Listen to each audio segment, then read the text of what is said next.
Pakita ko lang sa inyo yung kusina namin. Tumutulo. Diyos ko, Ginoo. Pag umulan, guys, ulan din siya. Nilagyan namin ng ano. Kasi tumutulo dyan, oh.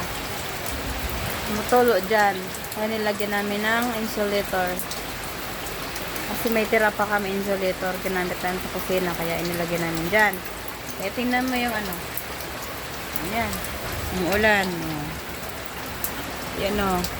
Grabe. Oh, diba? Grabe ang ulan, guys. Oh.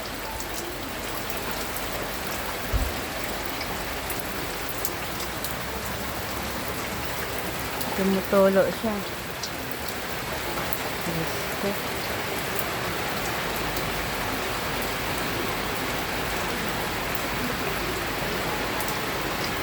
Ang hirap ng buhay. Kahit yero, hindi makabili. Diyos ko. Sino bang pwedeng malumong kasing-kasing dyan? Sino bang good heart dyan na pwedeng magdumit ng yero? Para hindi na tumulo yung kusina namin. Yun lang, guys. Sana i-watch nyo to. Thank you for watching. Bye. Ulan pa more.